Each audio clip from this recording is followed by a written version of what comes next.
Hello and welcome to Nintendo Voice, your voice for everything Nintendo. This is episode 96, recorded on the 14th of June 2017. My name's Lewis Pugh, and joining me to talk Nintendo, we have Harrison Milfeld. How's it going, everybody? And Colin Crompton. As you can tell, Harrison's very happy. Hey everyone, how's it going? I am. Like I said, it's my happiness right now. It's palpable. It's palpable right now. It's like a second Christmas. More than that. Actually. more than that. Sorry. Wow, impressive. So just as a very quick kind of, if you haven't managed to read the thing you've clicked on to hear this, this is our big E3 episode. Nintendo's showcase event has happened merely a few hours ago from this recording, and just general E3 stuff is happening. All the conferences now has happened. The show floor itself is open. People are playing games and so on. And Nintendo is doing their continuous live streams. Even as we speak, I think the Splatoon 2 tournament is still going. It is going. And there's been lots of exciting announcements. A few things we got right in our prediction. Most of the things we got wrong. And some are still unproven. We still don't know what Retro is up to, for one. I was just laughing during the stream where I just saw Colin just after he said things we've gotten right, and I just saw a thumbs up going. I'm like, yeah, I know what that is. I know what you mean. I know what that is for. Jolly good. So, for today's show, seeing as there's so much to talk about, discussion, obviously it's all around Nintendo. I mean, we've been watching a lot of other E3 stuff, but we're keeping this to Nintendo. We're going to do a before their showcase, the actual showcase itself, and even things they've announced since, because they have announced a few things. Definitely, at least one definitely worth mentioning. And so, before their showcase, so we've had the other conferences, and typically we don't really get Nintendo news from anyone else but Nintendo's conference at E3. But there was actually more than one occasion where we got some Nintendo news outside of Nintendo's conference. The biggest example, I'll go into momentarily. We'll do it chronologically. I think the first one we had a Nintendo reference was on Microsoft's conference, unless I'm mistaken. Well, I didn't watch that live because I was at work, so I was following basically the stream through Twitter and through other streams that there, whatever without getting caught, basically. Sorry, work. Other than that, no, I didn't get. Well, where was that by that chance? So that was around Minecraft. Oh yes. Oh, okay. And interestingly, the Switch did technically appear in Minecraft format during the presentation. But the actual news, it wasn't just that they somehow managed to put a Switch in there, is that there's going to be a considerable update happening to Minecraft on most platforms. It's going to add some new features and so on. But one of the big things it's introducing is cross-platform play. That's awesome. And this is across the PC edition, which isn't the Java one, so the Windows 10 edition, all the mobile editions, Android, iOS, Windows Phone even, and so on. And the Xbox One and the Nintendo Switch. They're all going to be able to play together, the same people on the same servers be able to create things and play together. Which, on its own merits, that's pretty cool. That's pretty cool. Sure. There's an odd exception to that list, which Sony isn't on it. PlayStation 4 players will not be able to play with anyone but PS4 players, and that is a Sony decision. Yeah, that... Did you hear did you actually see the quotes of why they actually were against crossplay for that? When I heard that. Because they fear other people. When I heard that, I'm like, are we sure this was not Nintendo saying this? Because we know how they're very protective of their IP. Yeah.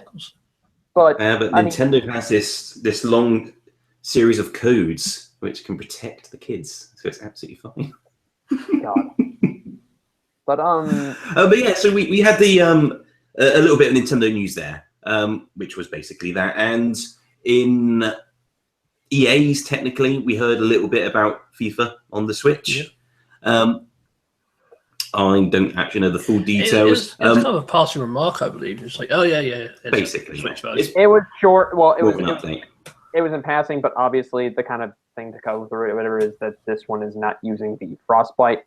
Well, it's not using one of the main options there, which is called the Journey, which I Yes. believe it. So, the reason behind it was a portion of it needs because of the Frostbite engine, which I think the Switch cannot support at some level at one point. But I'm not sure they stated the reasoning why, but yeah, it's definitely not running on that engine. Mhm.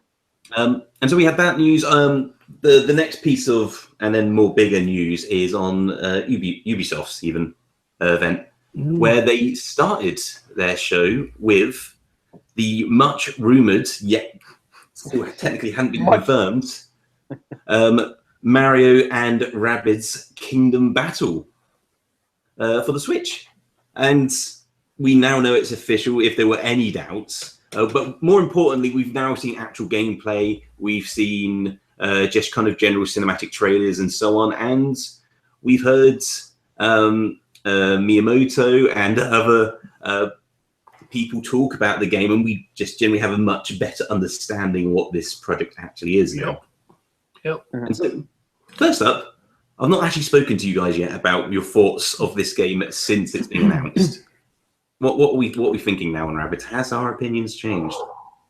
It looks pretty for its art style, and the concept itself alone was one I was very iffy about. But yeah, I'm still on the fence, but still slightly intrigued by this. Okay.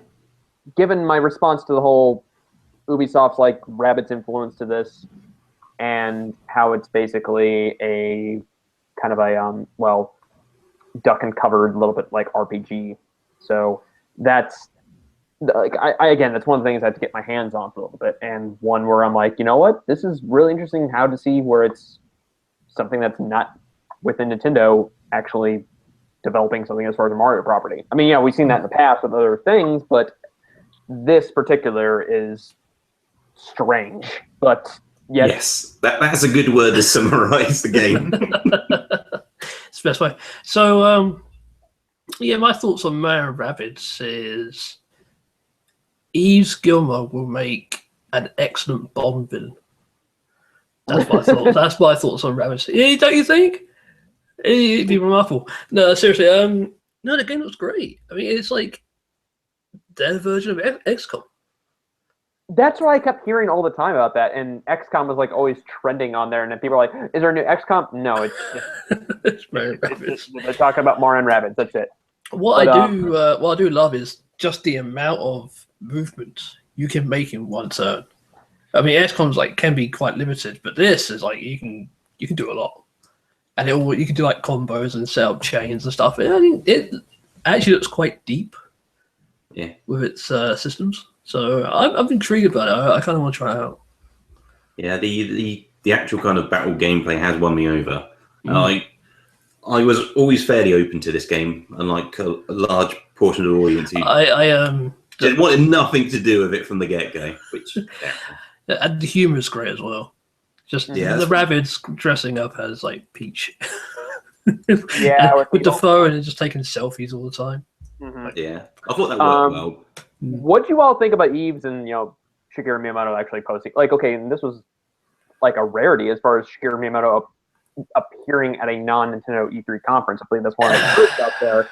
And I love that photo op with them showing. I was going to say the photo shoot section was slightly uncomfortable for me. It was like Really? I thought it was superbly done. It was I liked it. I felt a little cringy. I was like, I can see what they're going for.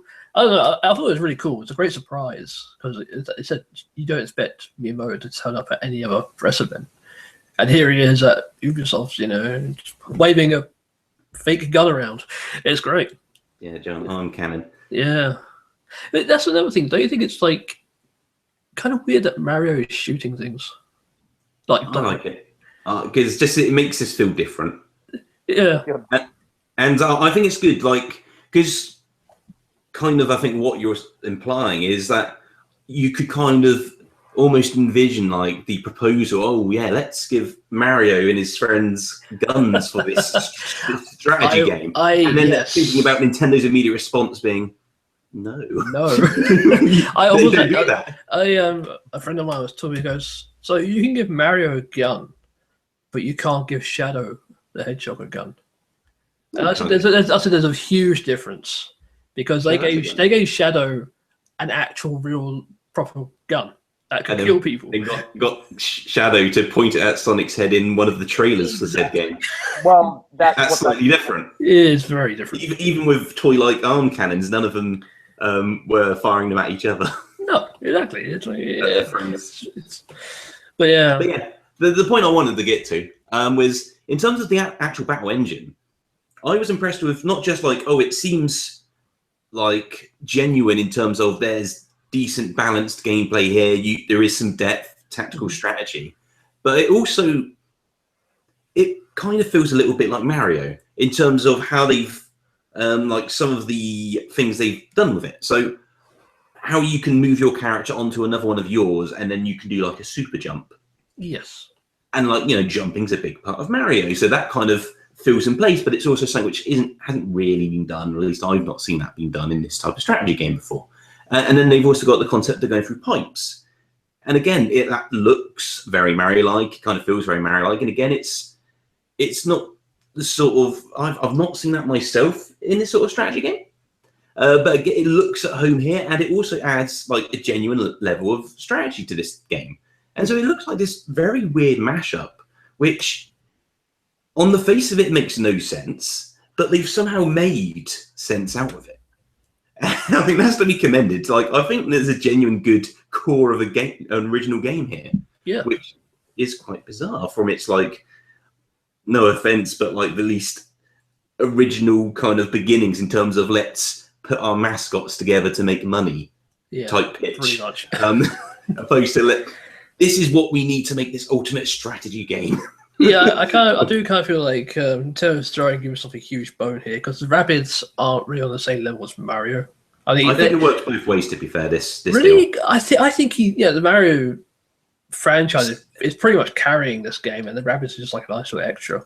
True, but I mean, in terms of like Nintendo needed to, or wanted to get developers on board of their system. Yes, historically, third parties just haven't done well on Nintendo consoles. So putting Mario in your game is going to make it sell well, going to mean that company makes lots of money. Mm-hmm. But also, having Nintendo feature as the first game Ubisoft showed on their event, which probably has a lot of bigger audience than just Nintendo, because obviously Ubisoft makes games for other consoles and PCs as well. They're not just one box. No. And so that was a big marketing window in itself. Yeah, of course. And the very first game they showed was a Mario game, and then expecting audience. The very fact they placed it first before Assassin's Creed is a big deal, and that's a flagship series. They wanted to put this thing front and center to actually show like, hey, we actually mean a little bit of business to it. But That's right, yeah. I mean, no, when you were mentioning about how like, oh, is this just the Mario name is carrying the Rabbids name, which doesn't really have as much as strength as what you could probably think out there. But you have to think like Ubisoft, whatever, to get a hold of even the Mario property, like to use assets there. You know they want to actually take some care to it, as far as like what they want to build a game around. Yeah, And I don't know, it's a concept itself that I was very wary about, but the more I see about it, I'm like, okay, well, show me more, because it really. I mean, I think the thing that hooked me obviously was about, okay, this looks really good on Switch, especially what it's outputting, and I mean, I would have to get my hands on basically what this gameplay mechanics are actually getting to it. So that itself, I need to actually have more time with. But yeah, it's actually a bit of a statement where it's like, hey, we're leading off with a Mario Rabbids crossover. That's what we're doing. Yeah, and you just reminded me of another good point. It's a very simple one, but it's a very nice looking game. Graphically, it is a very good looking Mario game. If we hadn't seen Odyssey, I would potentially put it up there in terms of technically. it might have been one of the best looking Mario games. I I guess. I just think it's like they're using a different type of tech than Nintendo usually approaches these games. So although it's very simple objects, polygonal models, potentially, just there's a certain shine and lightning and other aspects which make it look, I don't know, just slightly more high tech than what Nintendo usually does for like non-main franchise Mario games. Like you think of like the Mario Sports and the party type games. Yeah, they're not usually pushing anything graphics wise. But this looks like they genuinely were. Although they had like a simple world and simple characters, they wanted to make sure the game was, using much of the graphical power it could, which is cool to see. No, definitely. Yeah, I think that captures the stuff which came out before the big showcase. Yep. So, Can I ask though, just briefly? Obviously, being the Nintendo show we are right now, I mean, I still take a gander at like all the different press conferences out there, and as someone who's probably waiting to buy a PS4 right now, I feel like I've waited so long. But I just have to ask, like, what did everybody think about all the other conferences, like briefly? Like what they did. There was only one game I saw that made my jaw drop. I think I know which one. And I was like, that's really good, and I really wish this was on Switch. Again, Capcom, if you're listening, make it happen. Not that silly spirit. Monster Hunter Worlds looked awesome. Okay, end of story. Do you think, though, that they... Well, I mean, when I saw that, I mean, that was been long rumored. Do you think that Sony's really wanting to push that out because they realize that the Switch is actually bringing them as far as, like, gaining on the territory of what PS4 has in Japan? Because, I was gonna say I would be curious to like how much money Sony actually threw at Capcom to be like, "Will you make this exclusively for us, please?" Because actually, true, it is coming for Xbox One as well. See, yeah, the odd rumor is that Sony has given Capcom money to make it not come on the Switch, opposed to making it an exclusive. So a Japanese exclusive. I just can't buy that. Because no, I don't think surely, if you're doing that sort of deal, the deal is to make it an exclusive. Yeah, at that point. Yeah. And seeing as that isn't the case, I don't think there has been a shady Sony deal to say no. Reaching in a dark alley with the on the briefcase. Switch. Well, it can go on Microsoft, but it can't go on Nintendo. Yes. Well, this is Capcom. I can't buy that. Yeah, I don't know. This is Capcom. This is true, but I mean, you just make the whole thing exclusive at that point, I reckon. Yeah. You're going to do shady deals. But yeah, that does it cool. Yeah, so in terms of the non-Nintendo stuff, I did watch all the conferences, actually, and I thought overall they all did pretty well. I think most years someone at least mucks things up. Yeah. Oh yeah. And I think on a general level, everyone did pretty good. I would argue that EA's was kind of hot garbage. Aside from BioWare's new IP Anthem, I couldn't care less about basically on there. I mean, obviously they did. That was it. But I will. I'm trying to think what might have appeared on there, which might have changed my mind on that one. Star Wars Battlefront 2 actually looked like a bigger improvement over its predecessor, so that's that. Yeah, I agree with that. Well, this just reminded me. Actually, Harrison, did you want to mention your thoughts? Because I just remembered there was another Ubisoft game. Yeah, and that's for so the I think Switch. I know. About. Well, I know the one you're talking about on there. But overall, I really thought Ubisoft actually was the really surprised, one out of the whole group that kind of just came out swinging, because usually that was like the one few conferences, even along with like EA, where I just kind of skip a little bit. I mean, EA's games are things I would really love to see on Switch on there, but it's just ones from like, okay, I know a new Madden's coming out. I knew a new FIFA's coming out. A new NHL. I'm just like, I know this. It happens every year. We're used to it. Exactly. Yeah, you can't. Aside from these new little things that you add to it, you just can't sell it to me. Like, well, you can sell it to me. It's like you have to. I don't know. It's like you don't have to show it so much and dedicate so much time to it. I like what the folks over at South Park Studios are putting out for Ubisoft for South Park: The Fractured Butthole. That actually looks great. I really hope that comes to Switch. The phone game didn't look too bad either, I thought. Oh yeah, that itself, and I think that kind of just shows. Even if that show ends unexpectedly, I could see Matt Stone and Trey Parker find a really big audience as far as in game development. And probably one of my favorite E3 moments was about like 3-4 years ago when they were on stage and they were mocking Microsoft Surface during the Microsoft Surface. So I look for that. It's really great. Microsoft was the one I felt like had a lot to prove with Project Scorpio, which now is... Okay, so very quickly, I have to ask about this. What do you guys think of the name, the Xbox One X? Well, I don't mind it. Microsoft... I think it's all right. Well, let's just say Microsoft has now joined the ranks of Nintendo in terms of naming their console. I was going to say that too, because it's confusing to most people. Well, S and X are very similar sounding letters. The X is the cooler one. There's no dispute. It's a letter. Well, if you abbreviate you ask anyone which is the better letter, S or X, people choose X. X definitely ranks above S. I'm just going to call no. Well, because of its Ask the audience. That. Oh no, but no, because the abbreviation, it's like XOX. I'm just going to call it Xbox Hugs and Kisses. That's what I'm going to call it. And I was obviously going in. I was thinking like, okay, this is going to be obviously more powerful than what the PS4 Pro is going to offer, and we're getting into that era where it's just these mid-tier, console releases in between generations. And I think the thing, like, they brought the games.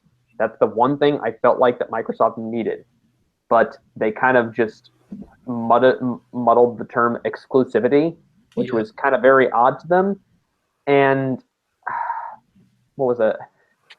But I don't know. It just felt they brought the games, but I felt the one thing that deflated me was like the price. It's $499 here. Now we're in PS3 territory back in 2006. Well, that was out. $499 was actually the original price of the premium version of the Xbox One. Oh, really? That was with Kinect. Let's not forget. Yes, you're correct. With the most pointless peripheral. Yes. When I heard that, I was like, "What are you selling this to?" And then Microsoft comes out saying that the Xbox One S is their main property that they're wanting to sell, whereas this one is more to a niche market. And I'm like, okay, that's something. And interesting. No, but I will say it's nice that they actually are bringing out OG Xbox like support as far as backwards compatibility. Randomly, yeah. I don't think it's so random. I mean, I think that's good. I think they should be praised for that. So on an Xbox One, not all games, but in the near future, you'll be able to play obviously your Xbox One games, a bunch of 360 games, and a bunch of original games. That's their full bunch of original Xbox One. Their full history of console gaming right there. Yeah, and but again, I don't want to discuss too much. Whatever. Sony's I felt was really good. Not great, even though I felt it was their weakest. I felt it was a big downgrade from last year. Downgrade the last couple. Oh, definitely. The last couple. That was Sony's biggest problem with this year's was how good last year's was. Well, Sony's problem though is with past conferences, they'll have these great reveals, but they're years away. They're years away, yeah. But like, and I will say though, after the end of that conference, whatever is, well, I love that we're getting a Shadow of the Colossus remake. That one really. I just kind of like, didn't you do this? I know you did a HD remaster. I think it's a full remake as far as it's a full-on remake, but I like. Come on, can't you guys put your efforts into making a new game? Rather than one that's like that proved such a quick and nimble task to do last time round. They thought maybe they'd have a break doing a remaster. Yeah, they just got done with Last Guardian. I think they're able. Exactly. They can make another game for 10 years and get away with it. It's fine. It's great. I don't know. Next game, but finally on that. That's what he is. Oh, dude. But finally though on that, it's like I thought it was good. I will say that they did a little bit of like rapid fire announcements, and they didn't spend too much time just like, hey, here's a live demo essentially. That's Yeah. one thing I can't stand with current E3 press Anything. conferences. Yeah. Even Nintendo, when they try to do it, I can't do it. I don't like it. But God of War looks good, obviously. Days Gone. That's very. Yeah, it looked all right. Days Gone, I can't. Yeah. I want to get behind, but the whole zombie genre is just not there. But obviously, they're holding back a lot of stuff for PSX because Yeah. Last of Us Part 2 is not there. But I'd say they did take a lot from Nintendo Directs with the rapid fire announcements. So Yes, I noticed that. Yeah. So there's Yeah. that, and yeah, I will say though there was Sony and Microsoft kind of left an opening for Nintendo with a bunch of their releases pushed to 2018. So Yeah. that's what I say. The PS4's got a bit of a rough ride ahead of it for a short while. So They'll be fine. They'll be fine. I mean, they've won this generation. they're leading the console race right now, so yeah, I think they'll be okay. Mhm. Yeah. I've got a important update from the live chat here. Harrison. Yes. From our friend Eugene. Eugene. Harrison, I'm just dropping in to say that I forgot that you're a Chelsea fan and that I don't like it. Carry on. Hard hitting news here, folks.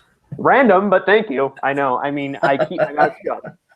So, I mean, I am a Chelsea supporter. So I'm back in the day when Eugene and I were actually on Infendo, whatever, we would kind of randomly pop up like stuff about EPL soccer. And again, I'm one of those people who's like, yeah, I root for this team. It's like, but I keep my mouth shut. That's it. Thank you, Eugene. Sorry. You also added into the Xbox discussion the abbreviation for the Xbox One X spells XBOX, Xbox. So there's that. That is, wow. We've come full circle now. Yeah, it's pretty cool. Yeah, and also, it does. Yeah. my decoy did work. I found the name of the Ubisoft game I couldn't think of, which is Starlink Battle for Atlas. That was not the one I was thinking you were going to talk about. I thought you were going to talk about we'll talk about the other one. So. All right. This is a game which was announced on Ubisoft's conference. It's a multi-platform game, but it's also coming for the Switch, which seems noteworthy in its own right. But in addition to that, it has a Toys for Life aspect to it. So it's a spacecraft game. I'm not sure the entire scope of it, but you see a lot of ships flying around. But they also showed this weird kind of contraption where you could kind of snap on like a little model spaceship and like change the parts on it, and then that would change what the ship would look like. And since then, they've come out and said, "Oh, well, actually, that stuff's entirely optional. It's not required. It's like cool you can do if you're into that. Yeah. But you can just play it like a traditional game. It's like digital shipbuilding kind of thing. Yeah. Yeah, in a sense. So did you get a chance to see the trailer for this one? Nope. Yes, I did. Okay. I mean, obviously, Ubisoft's getting the whole Toys to Life concept a little bit more. I'm intrigued, but I don't know. It was a nice looking game. We don't know if that was the Switch footage. I mean, it probably wouldn't be, but it's nice just to have like a might sound odd, but a non Mario and Rabbids type game. As in, like, oh, it's just a a new third party game which is coming out at the same time the other ones are. Yeah, it's nice just to hear that every now and again. I'd like to hear it more often. Yeah, cool. So what was the game you were thinking of, Harrison? Beyond Good and Evil 2. Yeah. Oh, the one which has no systems, no designated platform as of yet. Yes, none, and was long rumored to be a Switch exclusive, like timed exclusive. Yes. But judging by that trailer, I'm like, well, obviously it was CG. But the brief portion that they showed actual gameplay in the background, I thought to myself, yeah, this is probably not coming to Switch, is it? It looked pretty impressive stuff. It did.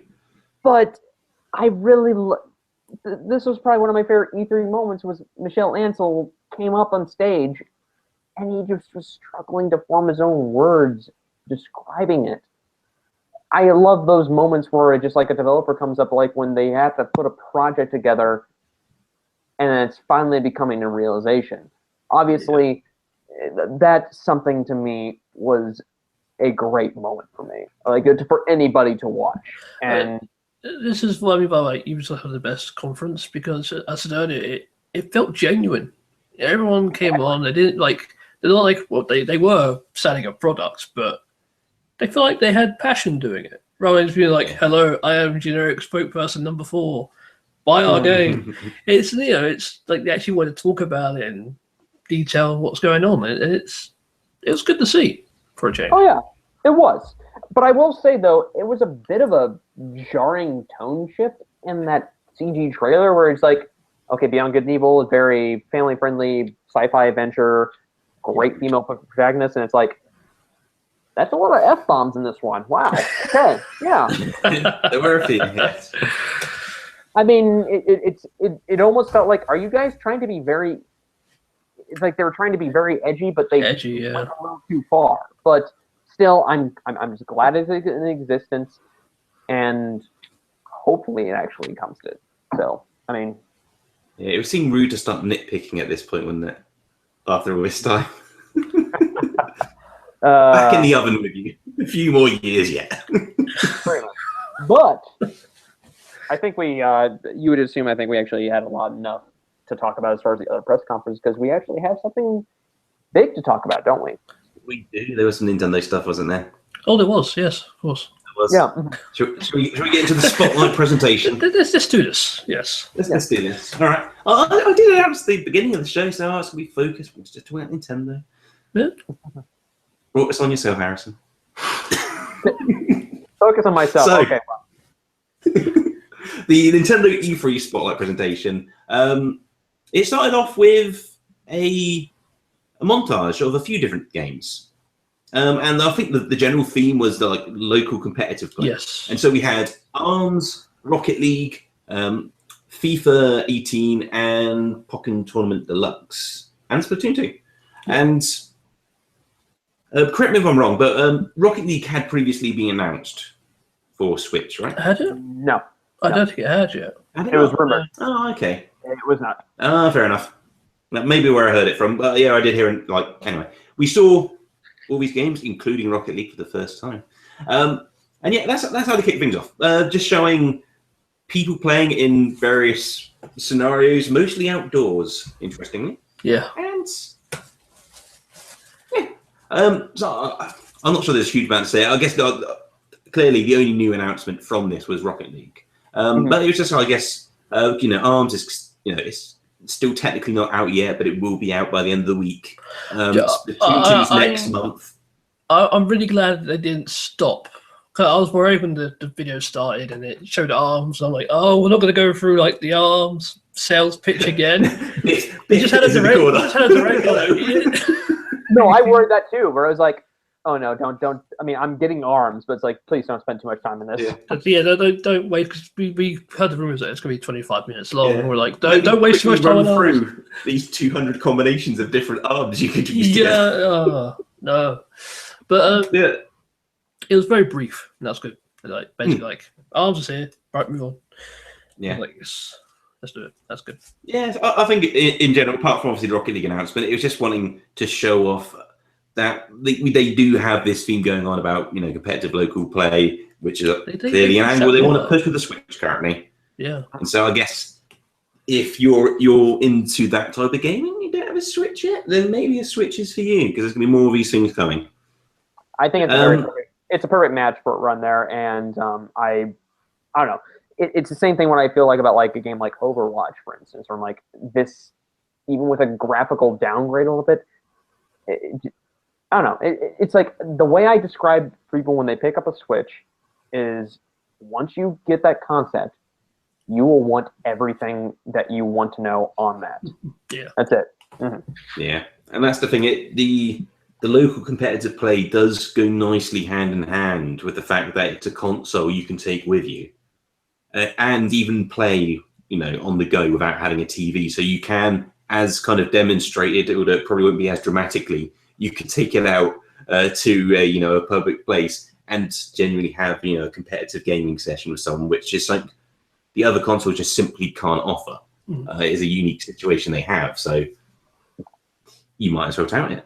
So from that montage, we jumped into Reggie having a somewhat philosophical discussion between having fun playing games and having a challenge, and how you can't have one without the other. He was talking utter rubbish for Really? like a couple of minutes. I was like, Reggie, I love you, but what are you This is pre-recorded? This should Talking happen. about? Fair enough. He stumbled off script and kept going with it. Fine. But This was pre-recorded and polished. Yeah, Why down to that? I was like, I understand what they're going for, but I don't know. It just felt like I think that one went flat. Yeah. I don't think it did anything. No, just wasted time, really. I think maybe a better use of that space, if you wanted to do a message and not have a game, maybe have some like people who play competitive Splatoon talk about how having the Switch and having played Splatoon 2 on except part of the upcoming tournament, it's useful for planning things in advance and meeting up together for play sessions and so on. Just like something more genuine like that, opposed to just Reggie coming up. Yeah. And He had said some quote at the beginning that I retweeted about how like if a game is not, it's if I had to find it. Sorry, I'm going through basically as soon as I go through like the E3 stuff on this feed, it's like, oh wow, I tweeted way too much that I have in a while. Just give me a moment. I believe. No, where was that? Sorry. Here it is. He began basically at one portion like, if it's not like talking about games, it's like if it's not fun, why bother? So yeah, that thank you for the wise words there, Reggie. That part was fine in context, but it's when he jumped into the if there's no challenge, there's no fun or something. It's like similar. Like I'm pretty sure you've got examples which go against that. I'm not sure. I mean, there's some you can find challenge in games like Animal Crossing, but you don't need it to have fun at all. Yeah. Well, and some people won't ever seek it out. I don't think they're completely linked in that sense. Well, I'm saying fun could be in any different ways, whatever. It's not necessarily engaging like in like bits of action, but like you said with Animal Crossing, it's like, fun could be just like talking to people or rearranging your furniture or picking. Oh, exactly. So it's just that Reggie also kind of made the point saying that like there had to be a challenge. Yeah, having challenge was like intrinsically tied to having like, fun. And that went there. It is. But anyway. Yeah. Oddly, we're talking about it more than he did, and we're complaining that he spent too much time. Anyway. Yes. What they jumped onto next, which was a new trailer for Xenoblade Chronicles 2. And which I'm really surprised they led off with that after that. So. This is true, yeah, that kind of seemed at odds. But yeah, the trailer itself, so completely brand new trailer. It was a fully English trailer for the first time for us. And how about them voices, eh? Yeah, I mean, I don't think it matched up exactly. I'm not sure it was the voices themselves. I think there was generally, it didn't necessarily like sync up at certain points. Yeah, there were some bits where it was way behind. It's like, So I think this trailer was dubbed separately from the game. Yes, yeah. But can I say though, during that trailer though, there was a couple line deliveries where I was really kind of cringeworthy, unless it was out of context. Yeah. I think some of that's to be expected, unfortunately. Mm-hmm. I mean, it shouldn't be, but it just is. Well, I mean, this is a Xenoblade game where Monolith Soft said like after X, which they basically developed their whole that whole game around like about the world itself. This one they wanted to focus more on story, but also gameplay as well. So the story's there, obviously, and judging from this, this is pretty much the next step in Xenoblade right now. And did anybody actually catch the Treehouse segment of it? No, not yet. Yes, I did. So that answers some questions as well. Mm-hmm. They did something about it visually, though, because when I looked at it, I'm like, okay, I know this is a little bit of a larger world and, what Monolith Soft is capable of. I mean, they're capable of making really beautiful games. But they had mentioned that they're still waiting for this to actually polish this game up. That's right. Yeah, they did kind of start that segment saying that, you know, the next few months is going to be focusing on polishing, including the graphics, and so what you see here is not fully representative and such. And so they also did restate this is a game for this year. Yes. And they did give a little bit more detail. So am I. See, yeah. See, the thing is, like, this is one of the questions we did predictions on. Yes, it was. And I did say that I expected this game to be delayed, but they wouldn't announce it now. They would stick to their guns for now, and I still think that's the case. I don't reckon we're getting this game this year, despite them saying so today. See, I don't know. They would say that. When I saw it had English voice acting, and they're talking about, it just needs to be polished up. I think they can do it. I think it will polish it. Nintendo never say that a few months before they release the game. Somehow it's already magically polished. Technically true, yes, but I mean, you know, I don't know. I just feel the writing's on the walls on this one. I mean, I would be very happy to be wrong here. Xenoblade Chronicles is one of my favorite games of all time. If I can get the sequel sooner than I personally expect, and that would make me happy. But the rumor though around before the spotlight though is it was going to be delayed to like February 2018. To me, I would be perfectly fine with that. That would still put it in year one of the Switch. But you think that Nintendo's like, is that a December release? Like that's what I'm assuming. Wouldn't that feel like it's sending it out to die? Like in December. That's tough. With Mario Odyssey coming out. Yeah, I think like one of the things I might bring up now. They did obviously date when Mario's coming out. Yes. But that is it October? It's October 27th. It's 10 days after my birthday. So yeah, I think if the game came out in December, I don't think anything else Switch is coming December, is it? Not that we know of. So Skyrim still. This is what surprised me about this direct actually. Well, the spotlight. Yeah. No date for Skyrim. No date for Skyrim. And I'm like, still? Need more polish. They still not got it through. I guess. I mean, they showed it as a teaser. You know what? I joke that could be a genuine issue with this game. It might have already been submitted to lot check a bunch of times, but Nintendo might be more strict on bugs than the other companies. Oh no! Because they are very strict. They generally are. Yeah. I did find out that Nintendo's actually publishing this port of Skyrim. Oh, okay. Yeah, they're publishing it. All right, they may pass it then. Just get out the door. They may. If they're publishing it, they may pass it. Oh. Fair enough. But yeah, in terms of just my general impressions of Xenoblade Chronicles, and I'll include the stuff I saw afterwards, I'm still really excited. I'm actually more impressed now than what I had seen before from the original trailer for this game. Because I was never quite sold on the style. I'm not entirely sure why. I couldn't quite place my finger on it. But just seeing the game in motion, seeing the actual gameplay, it seems to click more. I like it. Seems a lot more, just little things like the interface seems cleaner. The battle system, although interface-wise looks very different, it's still what you're used to, but it has some adjustments to it, which is nice. And just seeing a little bit more of it, it does look like a more Xenoblade Chronicles type game than a Chronicles X. Yeah. Which is what I was looking for. So far, it's ticking all those boxes. Obviously looking forward to seeing more. Yeah. Still hesitant that it may. I'm thinking it's maybe more likely it comes out in Japan this year, but maybe not.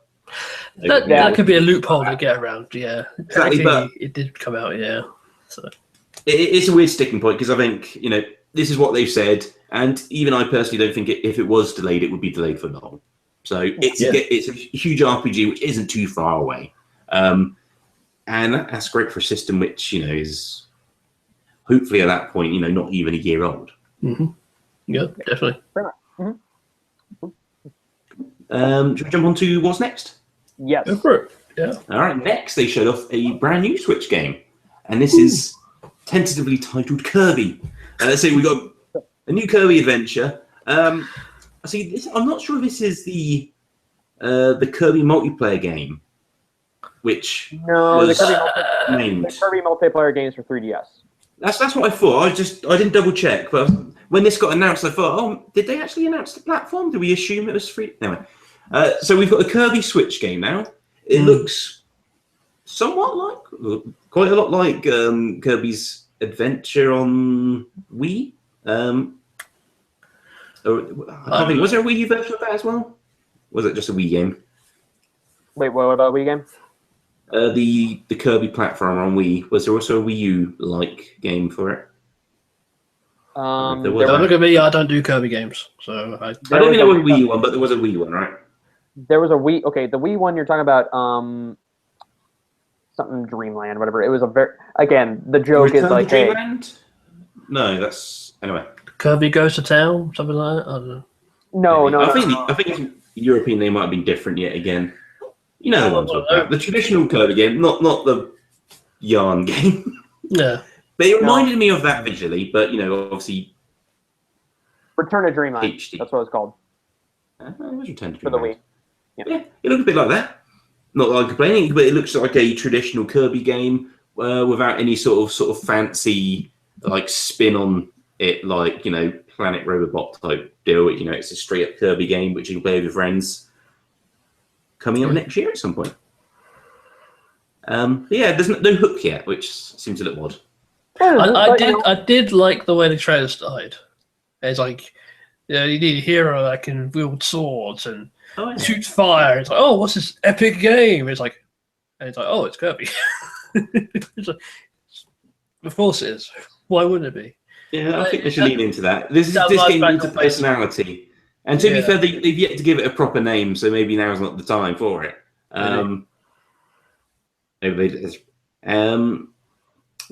My guess would be, even though it has no name yet, it's going to be an early next year game, at least in the first half. Yeah, maybe it's something. I can see that. Yeah, I'm up for Kirby. Also, be just fun to play it as a portable game because obviously Kirby is good as a portable game too. Yeah. Good. All right, cool. Let's move on to what was next then. And so, let's remember this. We got Shinya Takanashi. Yes. Takanashi. Talking about Nintendo's desire for multiplayer games on the Switch. This is an odd little section. It kind of they lost a bit of momentum here because it actually I don't remember. It cuts to a person talking, which they hadn't done yet. Well, besides Reggie. Yeah, and he basically was just saying how happy he is that the Switch is selling well and that they want to get more Switches out there and build this multiplayer system. It's like, okay, cool. Yeah. For some reason in my head, this and the next bit got tied together. They kind of were. Oh, okay. But they didn't link it to each other. But No. Yeah. Okay. So, moving on, there was another talking bit. This time from the Pokemon Company. This made me laugh so much. Yeah. I'm going to butcher the name yet again, but I will try for context purposes. I can do it. This looks good. Oh, all right, Harrison. We'll do a much better job. He's our resident Japanese name. Oh, no. Well, I'm looking at the one above. Sorry. No, I cannot do that one. Sorry. All right. He's not our resident Japanese name, sir. Tsukazu Ishihara from the Pokemon Company. He mentioned that there is, or announced, I should say, there is a new Pokemon core RPG game being developed now for the Nintendo Switch. Harrison's happy. Lewis is smiling. I'm indifferent. Yeah. I know a few friends that actually who've been on the fence about buying a Switch. The only thing they ask me is like, when is a Pokemon game coming to Switch? And obviously I was going to jump on the back, hey, there's Pokemon Tournament DX. But now that we have this, it's a matter of when. So I'm like, hey, you can jump in. 2019. I'm going to have a stab at. I'm not sure. Like 19, I'm telling you. I mean, that's a strong possibility. It might make it end of next Because year. they didn't have I mean, they basically got a camera and shot this guy at A's desk. He had a pen and a notepad with him. And he seemed a little unready for it. He's like, oh, we need you to announce something. Like, okay, I'll do it. Come into my office and give me 5 minutes. Yeah. The only reason I think it potentially could be next year is because although this would be working for a new platform, Pokemon Company have got used to doing quick turnarounds, like doing yearly games. And the Pokemon games are big games. Yeah. I mean, although you are jumping from one platform to another, it depends on how much work's required to get the engine they're currently using, assuming this is what they want to do. When you say yearly games, though, the games, they usually have like games that fill gaps between new core releases. Oh, true, but they're still like it will be like a remake sort of thing. You think it'll be a remake? Because I thought. Oh no, I'm just saying like over the last few years, there's been like a main Pokemon game each year, whether it's been a main game or like a remake of an older game. They've been hitting them year on year, and so like they're into this sort of routine. And yes, they are making other games still, like they're making Ultra Sun, Ultra Moon currently. Yes. Maybe even more afterwards, maybe another 3DS game. You never know. Possibly. So it might make it end of next yearish, but that's the sort of thing. Like this game's a ways off yet. Like that's the earliest I could see it. Which I found very odd that they. I mean, I can see why they would announce it because it's a very un-Nintendo-like move, though. Just saying. Yeah. Not even the name of a game, or even like just like, oh, we're going to make one of these types of games. Well, not even. Okay, so we're going to talk about a game later that had a logo shown at least. True, but there was a logo or anything for this. Like the sub-series. Yeah, true. And it was numbered. Well, here's the thing, though. We're getting a Fire Emblem title for Switch, and they announced that back in January, saying like, "Hey, it's coming." So there's that. Yeah. Yeah, I guess it's not that far off, but it just seems like they didn't even have like a generic logo for the thing. Yeah. Well, not just a Pokemon logo. Underneath it says for Switch. You know. No. Yeah, they didn't even do that. The best one was back in when they unveiled the Hyrule Warriors. Oh. The footage, and it just looked like random font. I'm like, you couldn't pay somebody to actually just build up like a logo. Yeah, it just says Hyrule Warriors tentative title, which turned out to be the actual title. It was terrible font, but I'm just like, are you serious? Fantastic. Yeah. So jumping from the announcement of a game which has no name and no firm details, a game with at least a tentative name. Okay, let's give Harrison a second here because he's going to need it. You were. I was just going to see how long I can make that pause go on for. I've had plenty of seconds to deal with this. Like, I can tell you how excited has been announced. Yes. It's in development for the Switch. It is a thing coming out at some point. Man, of all the man can't speak. No. Like my response. Okay. Once I saw that again, this was just a title reveal saying like, "Hey, it's coming." That's it. My response essentially like, "Okay, this is in space," like via Twitter. And then once I realize I hear the music and I hear the screw attack symbol on there, this essentially was my first response on Twitter. I just pounded basically my laptop with the the letters on there and just hit send. So that's how you made that tweet. Oh, okay. That's how I did. That's how I did. And people asked me. No, I got people responding back to me. Was it like, is it some sort of code? Not code. But no, I had people responding like, did Nintendo kill Harrison or whatever? Like, no, it got just hit the keyboard. But I was not. Wow, I can't tell you that how dang happy I am to be so wrong about a prediction because the last week I was thinking, no, they're not going to. It's going to be some other event. I just don't see it. Yeah. And once I saw that footage and it comes up to a nebula and that 4 pops up and I'm like, no, this can't. And then I was doing stuff for like writing for like Pure Nintendo. Like we had our little docs where we're just like, hey, just type all the information for each game release, whatever, so we can get posts out. Like I went away for like solid 5-10 minutes, just like around my flat, going just shouting. Thank God my brother is my own landlord right now, or else I would have been kicked out. I was screaming so excitably. And by the way, if you want some really good reactions, look at Roger Base's like reaction from the trailer and Tim Geddes from Kind of Funny. They're amazing. And I am so happy right now. I am so happy we're getting a Metroid game. Like on Switch too. But that's not the surprising part of it. And Lewis, tell the next part. All right. I don't think he's even. Oh, it is written on there. But yeah, this Prime 4 is not being developed by Retro Studios. Shocking. Very shocking. So we, as a side note, we have no idea what Retro Studios has been up to since Donkey Kong Country Tropical Freeze. Mm.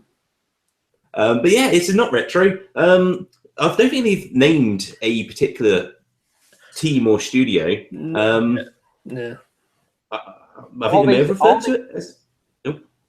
Well, they didn't name a studio. All we know was like, okay, when I initially saw that news, like, okay, that's what Retro was up to. But then Bill Trinen confirmed, I think it was the IGN, that this was being developed internally by a new studio headed by one-time Metroid Prime producer Kensuke Tanabe. Yes. Which, if we can go back a while, there was that rumor saying that he was being ousted from hanging out with Retro.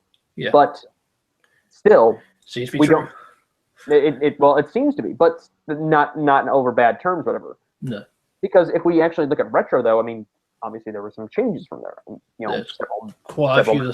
Well, loads of the staff members that worked on the old Prime games aren't there, so it would have felt like a different game anyway. So, well, yeah. Is it just basically Nintendo saying you're still capable of making great games? It just we are not comfortable basically handing this back over without the staff that you had. So yeah. All we know is Retro has a title out that's being developed, which is rumored to be a new IP.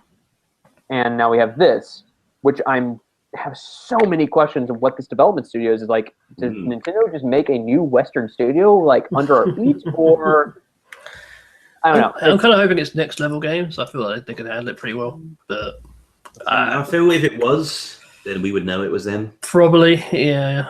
But and the other thing, like the actual announcement of this, like it's being a game which, you know, I've been wanting for so long. And don't get me wrong, before you read too much what I'm saying, but the announcement itself was a bit of a roller coaster to me, because I saw the logo and I was like, yes, and I actually did get, you know, like stood up, like from the air, stood up. But, no, it was kind of a reaction like that, and then I was just like frozen in there watching the screen and waiting for the logo to change into the trailer.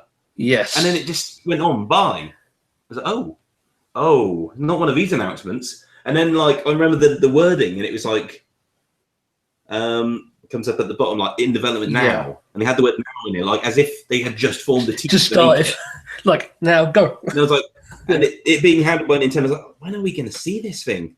2019. Well, that's optimistic in my book.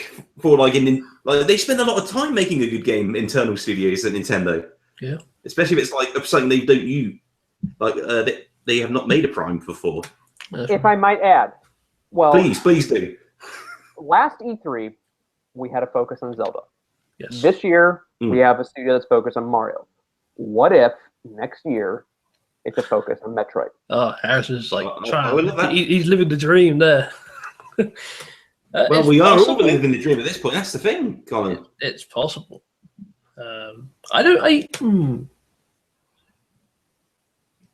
That would fit. Actually, that would fit quite well. Yeah, I think you could be right. I guess it depends how big the team is as well. Yeah. But it's interesting, like just knowing how long they spend on big games. Like the way I see Metroids are kind of like, oh, they're an analog to or they're a different type of Zelda game. Yeah. But if they took it in development like that, it's like won't see it till the things on the 2022. But yeah, I hope we see it sooner or later. And they've seen the reaction from it. So it might be at this point that maybe they actually increase the size of the team and so on. Like they know there's such a fever around this game, and it will really help the Switch when it lands. But yeah, it's such a good moment just to see it. It was even just by now. I went into this whole spotlight thinking we were only going to have a focus on 2017 games, but once that happened, I'm like, God, I'm so happy. I'm so. He's like, my Switch purchase was worth it. Yes. Well, but no, my Switch purchase was worth it for Breath of the Wild. And other than that, but this one, don't listen to what Colin's about to tell you. I'm not saying anything. Okay. I'm still waiting for you. No, I'm hoping that you're buying a Switch this fall, Colin. Yes, you have no idea how much I was like, I had to buy a Switch real soon. PS4 Pro. Yeah. Actually, no, it'll be an Xbox One X. Play the best version of Monster Hunter World. I'm not buying an Xbox One X. No. Think how pretty Monster Hunter World will look on it. Think of it terrifying. I played Monster Hunter on the tiny screen, 240p. I don't care what it looks like. Did I forgot to mention this earlier when we were talking about Xbox One X, but so when they announced the name, like a tweet that was going around, it said says Nintendo, it's like, man, we have like the most confusing console names ever, and it shows Microsoft's like, hold my 4K beer. I lost it. I saw that at work, and everybody's like, why are you laughing? Oh, look at this.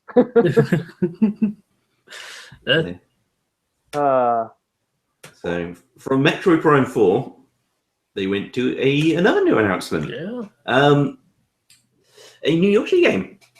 Which I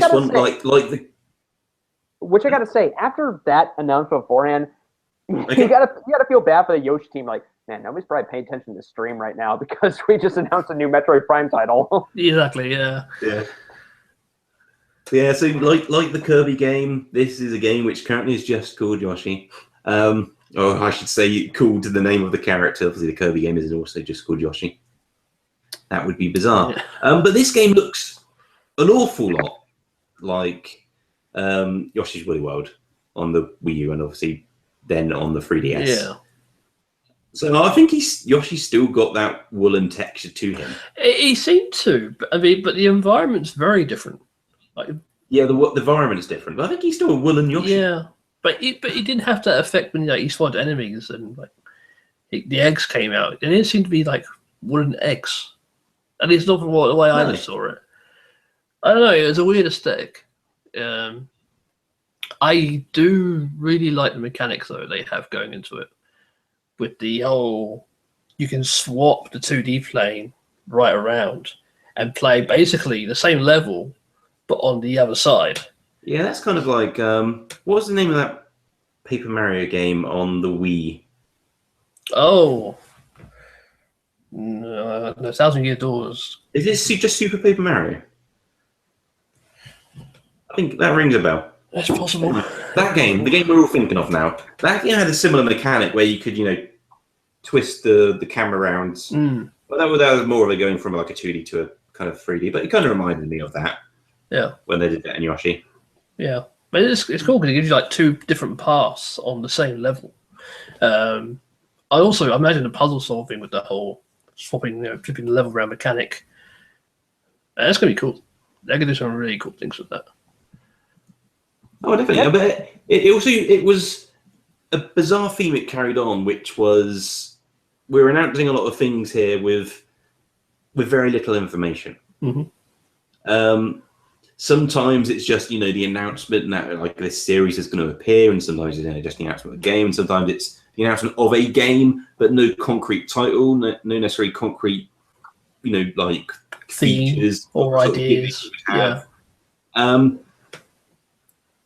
So this was kind of weird. So it was like, the good and bad. Like the good news is, all right, these things are landing, and the bad news is, have they kind of rushed these announcements? Yeah. Or just, yeah. So I'm still fairly mixed. So that's still kind of the odd thing about this podcast in particular is because usually we have a bit of time to digest this news over, at least over a day or two. Yeah. But this is mere afterwards, after we've. The event happened 7 hours ago, so yeah. I guess so, yeah, but I've just been watching a constant Nintendo stream since. So it's all one Just big like blur. repeat and just sit there and just. No, not repeat. I just think like because obviously Nintendo's had the Treehouse live Oh, of stream, course, yes. and that's been since the showcase ending and since recording this. That's been ongoing. And I left it being on Splatoon 220. Yeah. Anyway, But yeah, Yoshi, yeah, it looks cool. It's odd how it's like partly wooden. Yeah, partly wooden, part like card, like arts and crafts, like paperwork kind of thing. Yeah, it's an interesting aesthetic. Well, there you go. Okay. So next up, then, this was more of an update opposed to an announcement, and so we got some more information on Fire Emblem Warriors, and this is kind of. I'm not sure how much new we actually found out about this because they picked it up on the having the two main protagonists, which is information we did know before. Right. And it also showed, I guess, I think it was just a new trailer, so there might have been characters in that which we hadn't had confirmed before. Yeah, they showed off like Marth, and they showed like the main characters. This is the weird thing about this trailer. They showed off the main characters of some of the earliest Fire Emblem games. So Marth's there, but then they had like the latest Fire Emblem games, like main characters, but nothing in between. Yes. well, That's right. Yeah, I think they've picked from like 3 games. It seems to be, yeah. well, you have to, I was waiting to see Colin- like. That's what I wanted to see. well, Colin, you have to think of it this way: is like obviously, aside from Marth being and maybe Roy, whatever, as far as being recognizable characters from Fire Emblem War, is what is that one series that helped kind of revive the series is Awakening. And you're going to have those people like Chrom and even people from Fates, which actually broke sales records for Fire Emblem. Yeah. I mean, it'd be nice to see. I mean, we still don't know any. There could easily be more Fire Emblem characters out there. Oh yeah, absolutely. Yeah, and this one we have 2 different protagonists right now, which are siblings. So it looks crazy, over the top. What we see from Koei Tecmo. Typical Koei Warriors game, yeah. So Yeah, it didn't come out of this announcement, but recently they did say that I think this is going to have the most characters of a series first of these types of I can't remember the term they use, but basically like the spin-off games where they pull someone's IP and they do like a one of these types of games with it. Yeah. And so it sounds like it's going to have a pretty big roster. Cool. Of the game. I feel it's weird. I mean, I know they're clearly going to show us like Treehouse of Been, because I know there's a lot of people complaining in the trailers that you don't see a lot of gameplay, and I'm like, well, they save the gameplay portion for the Treehouse section usually. Yeah. But they didn't show much of the gameplay section out of the entire trailer. It's just story beats. Yeah. But this is definitely shaping up to be something that I'm really getting a little bit more interested in, a little bit more, like more. I mean, obviously when we'd seen with Hyrule Warriors, I feel like with something with like Fire Emblem is able to actually kind of push a little bit better story narrative. Yeah, yeah. I'm hoping the story is, because Koei games aren't really known for their story, the Warriors games especially. Is it going to be? Is it ever going to be a great story? It's Fire Emblem.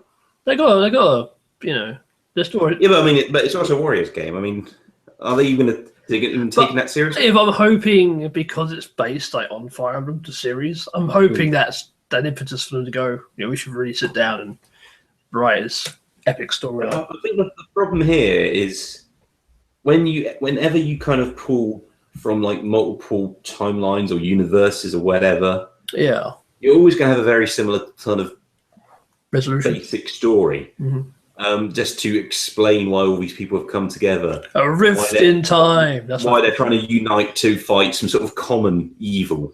Yeah. Because you can't even really have that much of significance coming out of it, just because it's all so loosely connected. Yeah. But I think the point of this is it's not so much it's going to tell, like, at least in my opinion, like a nuanced story. It's going to be like a celebration all these characters. And what it could focus on is like the interactions between character and character, because the series has been known for that, at least in recent years. And so they can have some fun with characters interacting with other characters from other games who wouldn't normally interact. Yeah, and so that could be where like the story is in this sense, like just in like the small scenes, in the little scenarios, opposed to like the actual overflowing story. Again, might have proven wrong, but it's still slated for fall. And again, I wanted. I'm the same thing we thought was like Xenoblade Chronicles. I'm sensing though we're probably going to be waiting. I don't know. I could see Xenoblade going in 2018. I don't really see Fire Emblem Warriors doing the same. I mean, Koei's generally good at cranking these games out. I was surprised. I was surprised they didn't give a date. That's true. I was like, okay. I don't think there's much concern, at least for me. I think Fire Emblem's going to be fine for this year. Yeah. As Colin says, they have this track record of pumping these types of games out. Yeah, it's like it is like a factory. It's like three different companies working. You've got Team Ninja, you got Megaforce, and Koei themselves. I mean, I know Megaforce is a branch of Koei, but they're still classed as a separate company. Yeah, I think it'll be out this year. Yeah, agreed. So next up, a Zelda Breath of the Wild update. Oh yeah. Here we go. And so they both DLC packs, although it was mostly about the one which comes out, which they did date the end of this month. Yes, June 30th. On June 30th. And so what they focused on was the Master Trials. The first set is called Master Trials. So they focused on the Trial of the Sword. Yes. If I'm getting this right. Yeah. And they already had spoken about what the other, modes were, but they gave a little update on that. It was cool to see, though, Trial of the Sword in action, because it is a little bit more elaborate than what I was expecting. It's basically like a puzzle you got to solve, because you got no equipment of your own. Link's basically naked. You got to scavenge for weaponry and battle through your way through a gauntlet situation. And I was like, well, that's interesting. They could have just the variety of the different arenas as such. I was expecting them all to be kind of like those shrine arenas. They all look the same design, same shape, same size. That's right. But it was just going to be that. But every time you beat an enemy, there would another one would appear, and then you have to defeat that wave. Just keep rinse and repeat. I'm glad they take away your equipment, because people can just walk in there overpowered and be like, yeah, I did it in like 3 seconds. And definitely, yeah. So, but the way they make it, you've got to think. It's kind of like Eventide Island, where you go there and they take all your equipment away. It's very much the same thing. Yeah, but it's nice to have a repeatable challenge in that sense.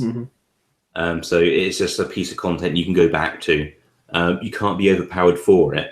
It's more a test of your skill than it is of the amount of time you've poured in, which is cool. Yeah. Nope. I'm excited for this piece of DLC. I really am. I am though interested to see. I mean, I liked how we saw with the master sword quest, where you actually have to battle through different levels of enemies. Where Link has virtually nothing, and this of course leads to, if you complete this whole thing, the master sword essentially becomes quite overpowered. Yeah. A little bit. Yeah, I think it means that Master Sword's basically constantly glowing, and so it's always like 60 attack power, and it has like insane durability. That's handy, I guess. But yeah, the other things they showed off were quite cool as well. I can't remember what it's called. The one where the map tracks your movement. Is it Hero's Path? Is that what it's called? Yeah. Yeah. It's Hero's Path mode. They didn't actually show how it works. They just sort of showed on the map how it works. It's like, I don't know. I think that is how it works. I thought it was like something you have to activate, and then it starts tracking your movements, or it just does it automatically. There might be an option to make it visible or not visible on the map. Yeah. You can toggle. I'm sure you can toggle it on and off, but I don't think you need to set it. Right. I think the real question is, I don't think they've the wording's been completely clear. Is that whether it's already been tracking this data? Because I know it says it. It tracks the last 200 hours or so, but they've not actually specified like whether that starts with the DLC pack with the new code it Or introduces, the game that's just all- secretly. Yeah. exactly. Because that's going to be interesting when that lands. So, like, we'll be if you've poured like over 100 hours in or near 200 or whatever, it just shows you on your map everywhere you've been, or it's just not from this point. Mhm. Saying clear. So they did talk very briefly and showed very briefly the second DLC pack, and they gave it a name as well. It's now the Champions Ballad, and again, it's all we saw of it was the 4 pieces of art of the champions and the piece of art for Zelda. Yeah. It's kind of animated. There's like a piece of animated art there. It didn't really tell us what to expect beyond that. It's likely to involve the champions and Zelda. So, what were our kind of immediate thoughts of what this DLC pack is actually going to be? Well, didn't they say that the second pack was going to be another dungeon and a different story mission? So Yeah. I think is something we know that much. So, how do you think that kind of connects into knowing that there's probably going to be a focus around the 4 champions and Zelda? I think it's post Ganon DLC. Okay. So it's after you destroy Ganon and brought peace to Hyrule. It's like Zelda's found a way of resurrecting the champions because they're all dead.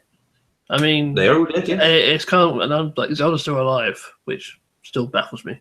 Yeah, Because I guess she technically hasn't been killed. Like, we're not sure how she survived. She's been around for 100 years. True, but the champions all got killed by Ganon. Though, is the important distinction.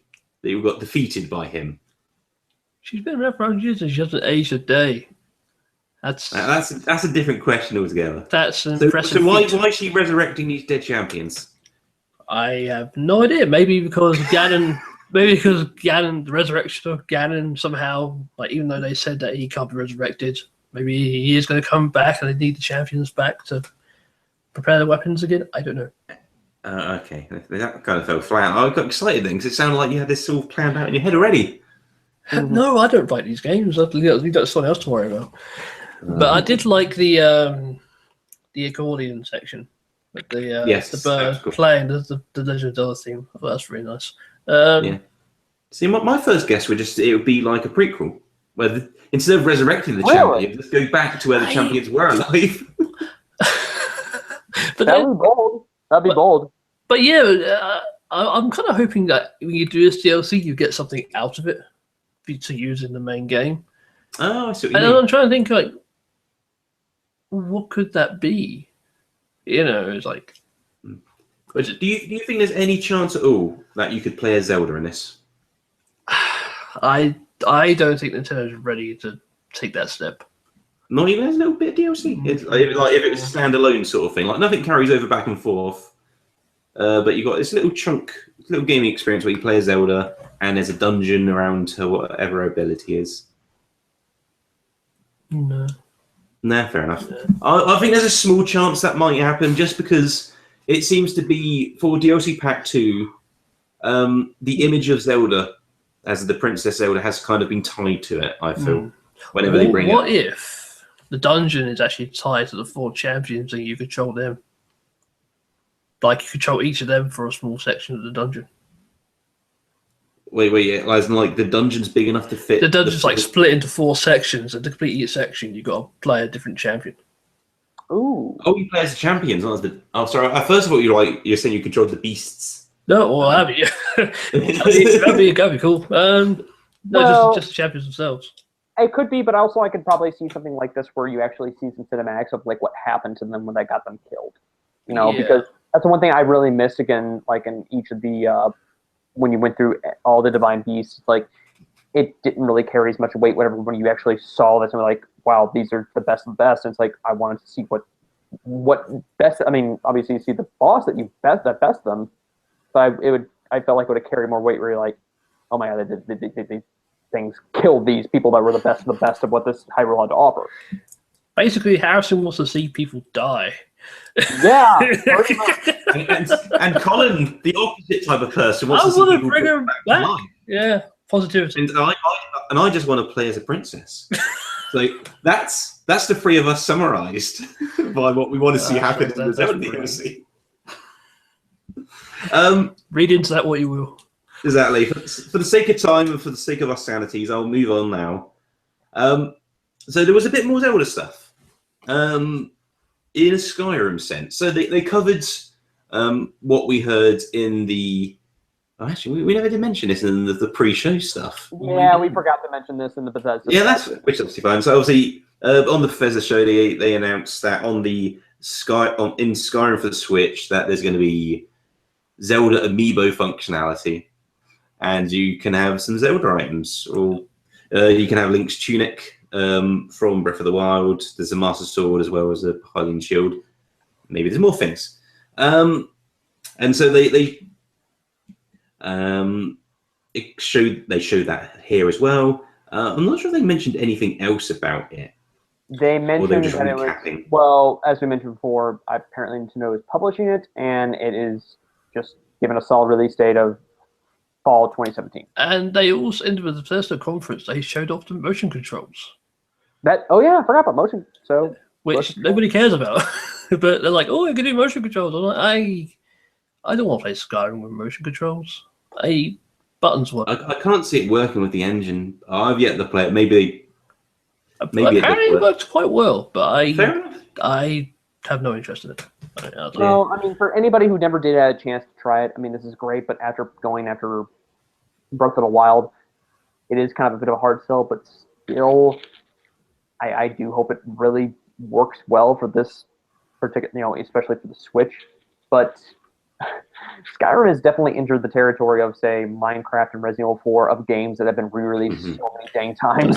Too many times. Also, Skyrim was a huge thing at the C3. A 6-year-old game, they're like, yeah, we're doing VR versions. Yeah. And other different versions. It's like, can you leave Skyrim alone and make a new game? But yeah, anyway. So next up we had Reggie again, basically reminding us about the tournaments they're having for Splatoon 2, Pokemon Tournament Deluxe, and ARMS over the next coming days. Very, very, very simple thing. And then after that, we had another catch-up, this time of Mario and Rabbids Kingdom Battle. And we saw a bit of extra footage here, stuff which wasn't on the Ubisoft conference, I believe. And they also gave the date of August 29th is when it's coming out. Yep. Although that's more of a recap. We know about that from the Ubisoft conference. And so we've kind of already done our thoughts. So we'll move on. Next we had Rocket League. So what they teased us at the beginning, they went into, and there's going to be exclusive content. So they didn't show any of it, I don't think. They showed a Mario hat on a car. Oh, they should have had a car. Fair enough. They said there's going to be exclusive cars that were exclusive accessories for your cars. See, I thought the exclusive cars would be more of a selling point, but they didn't show the exclusive cars. No, maybe they'll still be made. Maybe. There's no date for this yet beyond winter 2017. Which is also odd, because Rocket League's been out for a while now. True. So it might just be that they were talking with Nintendo, and they just realized that there was an opportunity to do like extra content and such, and so they're going to spend some time doing that and give the game, the best chance it has of release. And so the other thing they announced is that it has cross-network play, which is awesome. Yeah, which is like the Minecraft example we were talking about earlier. So since there's been some details coming out which have cleared up some facts. So yes, the Switch version will be able to play with the PC version, but it also will be able to play with the Xbox version and back and forth. And so it's another interesting example of this happening. And again, you can't do that on the Sony side. Oddly, the Sony one, the PS4 version can play with a certain group of the PC audience back and forth, but not so to the consoles. But the Switch can. Switch will happily play with the Xbox and the PC players. So everyone but the PS4. Coming winter 2017, and I think it's going to be a good fit for the Switch. Oh, it's perfect for the Switch. Absolutely perfect. Oh no, it's one of those games where you're just like, yeah, that would definitely fit on there. So it's dang obvious for it. And I will say though, the cross network play is just a much needed, thankfully, on this one. Yep, definitely. Okay, so after Rocket League, I think we had the big boys here. We've had a big trailer for Super Mario Odyssey. Ooh. And it was truly something else. It was. Well, I guess maybe we should start with how the trailer started.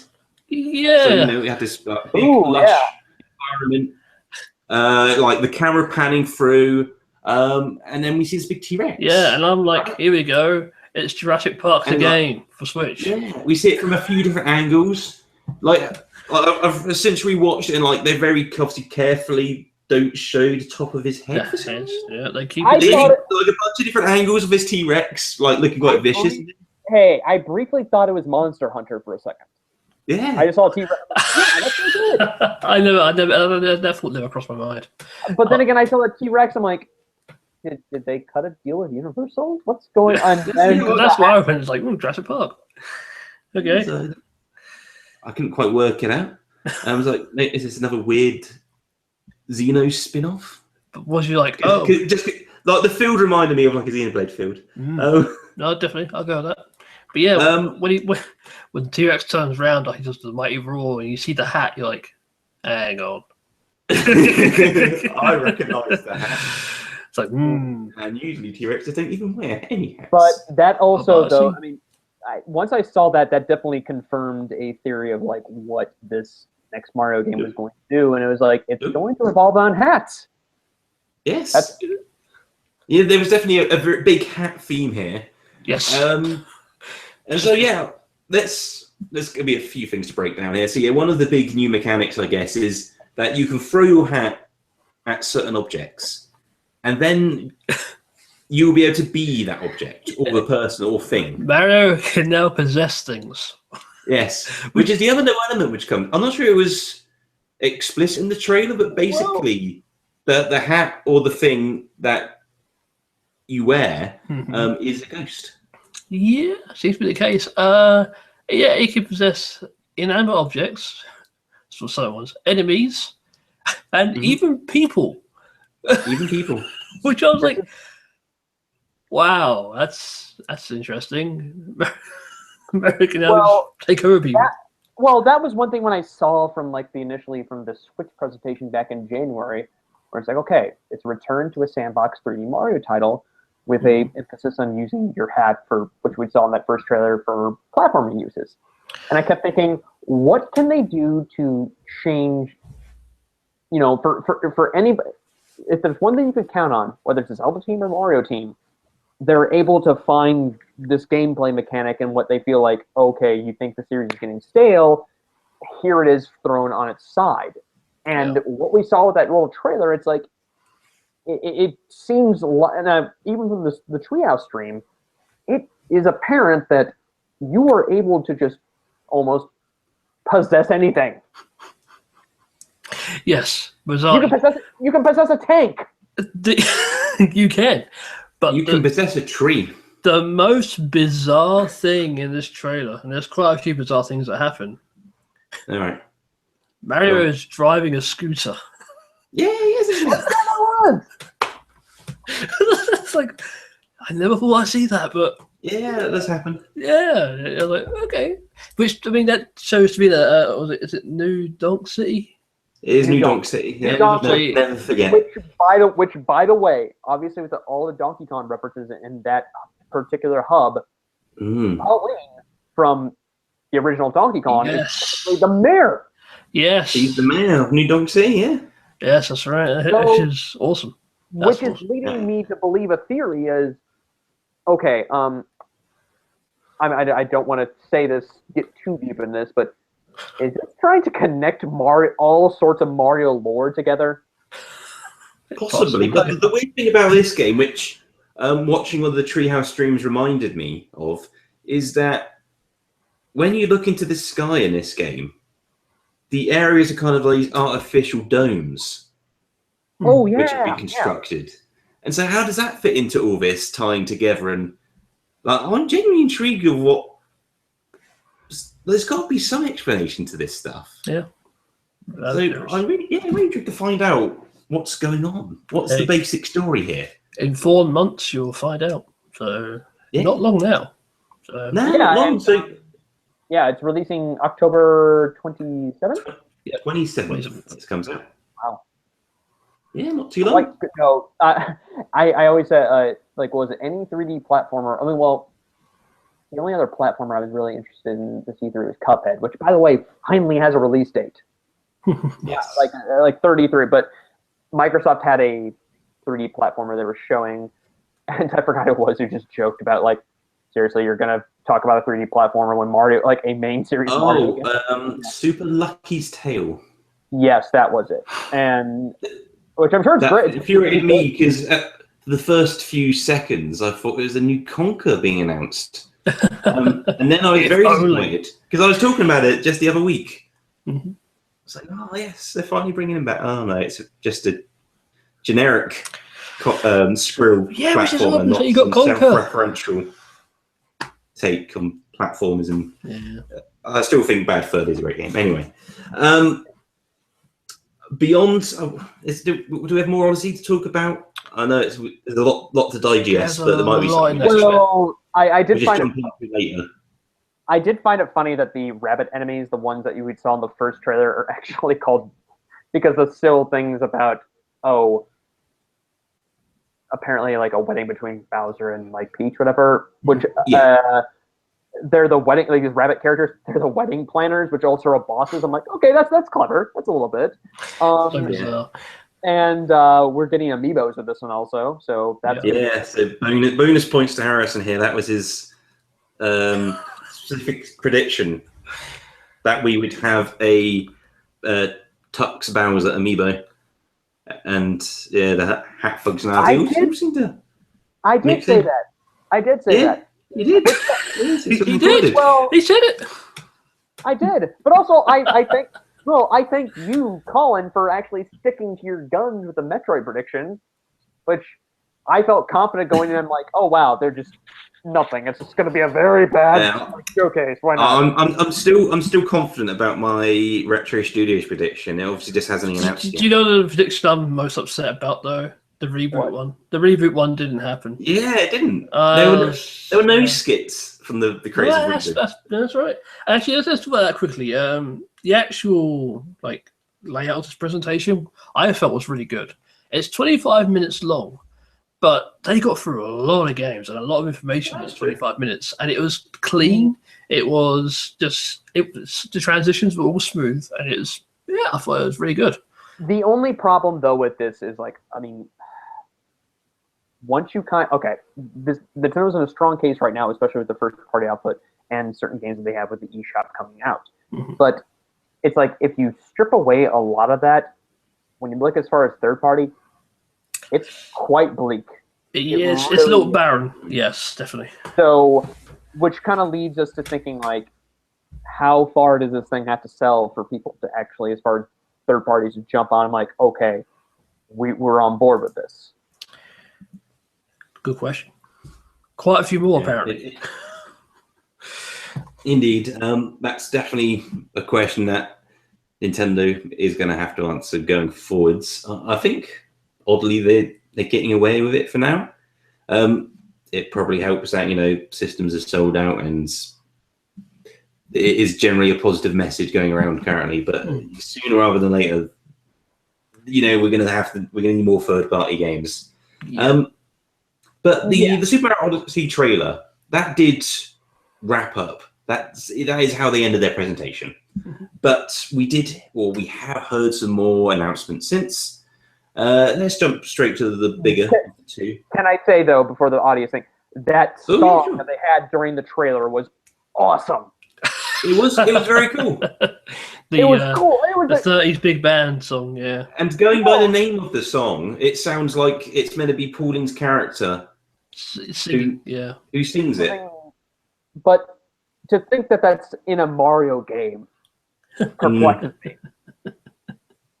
So, But I mean, this is obviously this game coming up, and from my seeing from the E3 footage of people I know were there, everybody's rushing to that booth just to play that game. I bet, yeah. And so that I feel like the holiday season is going to be owned to that at this moment. So Definitely. Cool. Yeah. And also, before interrupting myself now, before I jump on, live chat comment, we've got Jay Yaj saying about the new Mario amiibos. Those amiibos would make perfect wedding cake toppers, which... True. That's a very good point. I genuinely, I reckon they will be used like that. Yeah. The question is whether they use a Bowser or a Mario. Assuming wrongly so, it would be just a male female one, but there's a few combinations you could use there, you know. I might need to try this now, a couple. Yeah. And also want to make this point, if you are watching this live, do obviously feel free to, add your comments into the live chat, especially if you want them spoken out on the show. And if any new ones come in, I will mention them for you in the show. So Lewis will relay them to us. Yeah. Yeah. Cool. And so, as we said, Mario Odyssey trailer, that's how they wrapped up the presentation. Then they went straight into the Nintendo Treehouse stream. And here comes Harrison's second biggest smile of the day. Yeah, I think they went into some more Odyssey first, but after that, they had a new game. Yeah. A new Metroid game was announced, and this time for the 3DS. It is a platformer. It's polygonal, but it is like a 2D platformer. Yep. And they just showed gameplay of it for at least a good half an hour, I think. And it's a Metroid 2 remake, which now looking back, looking back, the AM2R remake, now it makes perfect sense of why they did that. Nintendo canned it, yes. Absolutely. Yep. But no, it looks awesome. It really did. I was like, well, they can still do 2D Metroid games.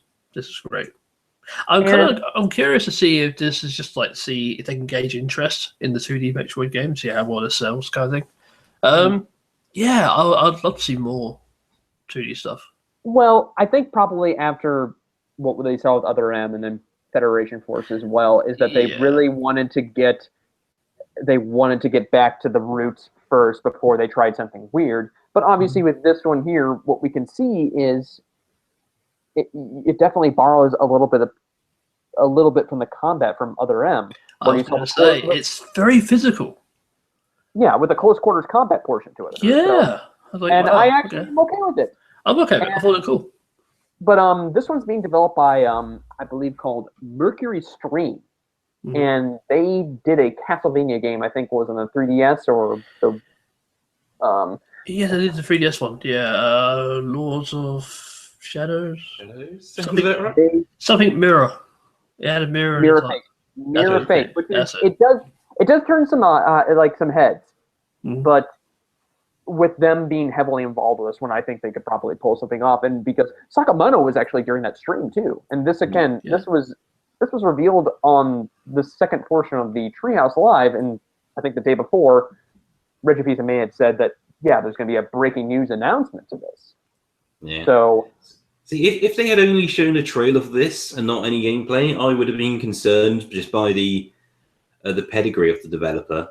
And that sounds like is a bad term to use, really. But I mean, just in terms of they've dabbled in similar type games, but not had a great reception, necessarily great reception. Exactly, yeah.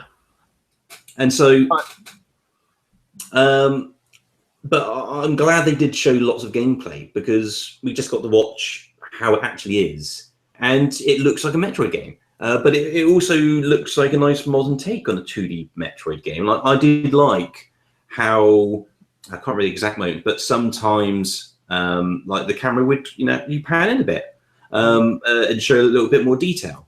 Yeah. But when you're just kind of playing what you expect traditional Metroid is, it in terms of the size of where the characters are and such, it's kind of framed how you would expect it to be. I mean, the animation's nice and fluid. It seems very responsive. It seems to move like a Metroid game.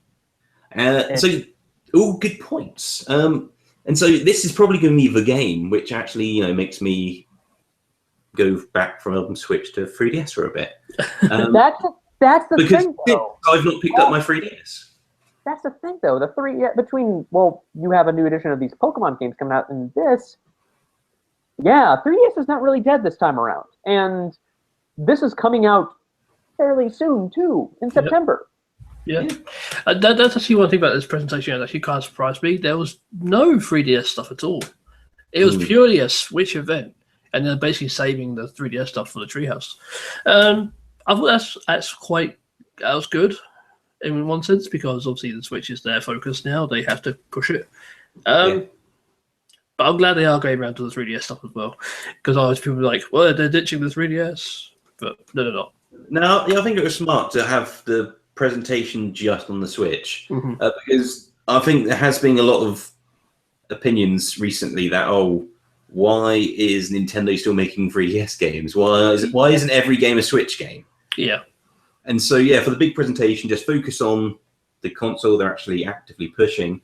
But, the news will get out there. Yeah. Just bring them up afterwards. People will be talking about them who are interested. And I know that there's folks online that are very worried about Mercury Stream working on this because their track record may not be the most, flawless out there. But again, I think that Nintendo being heavily involved with this one could probably put it out, because although, it's coming in September, so there it is. And the only thing to look up is like, hey, you're going from the base of Metroid 2. And see what you do. But also, the AM2R remake was quite phenomenal from friends who I've known have played it. So I'm quite interested to see what they actually do with that. Yeah, imagine being a fly on the wall of that studio when AM2R got released while you're actively making this game. And they're like, right. I just meant should we be taking notes? This seems to be doing well. I'm not saying in a bad sense. I just mean that would be really interesting. Maybe, yeah, I can see that. Because that game kind of blew up. Everyone really, I never got around to play it.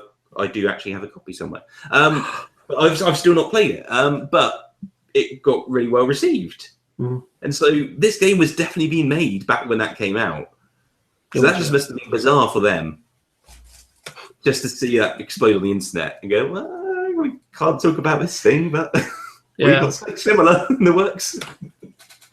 It just makes sense that's why it got canned, instead of well, we can't have two copies of the same game out there, I think it would have been canned anyway, to be fair. Do you think? Yeah, probably. Just because, and this is the perfect example of it, the potential of this. Yeah. They could turn around tomorrow and go, okay, we're going to bring back Super Mario Land 2. Mm-hmm. Yeah. And that, but they weren't, and if there was a big Super Mario Land 2 remake happening, when they weren't actively making it, they would block it on the principle that it's their property. It's their right to do so, sort of thing. They want to have the freedom to do that and not be. But there was another announcement, another 3DS game. I think this is the last of the announcements now. It was, yeah. This was Mario and Luigi Superstar Saga, the remake. It actually has an extra bit added to the title. It's something about. It is called Mario and Luigi. It's called Mario and Luigi. Superstar Saga plus Bowser's Minions. Plus Bowser's Minions, yes. No, this isn't another Rabbids type crossover. But this is a remake of the original game plus an optional expanded mini game, essentially. Excellent portion, it seems significant in its own right. But this is taking the original game but using the graphical style of the latest Mario and Luigi games, essentially. Yeah. It's a solid foundation. Again, at least I saw it on the Treehouse. It looks kind of what you remember the game looking like. It's obviously a lot sharper. It's a wider screen now as well, and just a lot more frames and a lot more pixels. But it looks like that game, at least in my memory, which I had great fun with. So it's another interesting one coming out. I'll probably be picking it up myself, but if you never played the original and you've got a 3DS, I would recommend it. That's a fantastic game. Yeah, and it's a remake of probably my favorite Mario and Luigi game. So I think that's one way to actually get to it is like, hey, knowing how the series has been kind of slowly going downhill with each generation, it's nice to kind of go back to its roots. My only complaint is I kind of wish the remake still used sprites, but that's just yeah, yeah, definitely. They do use sprites, don't they? The Mario games still? Yeah, They're still sprites. if they're more detailed sprites, They are, yeah. They're heavily detailed sprites. I see where Harrison's coming from with like the simpler style. Oh no, definitely. Sorry, I thought it was just saying actual polygonal models or something. No, yeah. But yeah, no, there's definitely a charm to those original sprites, which I agree. The newer sprites don't have as much charm. That's right. But yeah. But one thing I wanted wanted to forget about the Metroid thing we talked about with Metroid Samus Returns is we're getting amiibos with those. We are a couple of amiibos. Yep, of course. One's squishy. It's very squishy. Yes, and that's not the new Zero Suit Samus. I apologise for that. There is a Samus amiibo in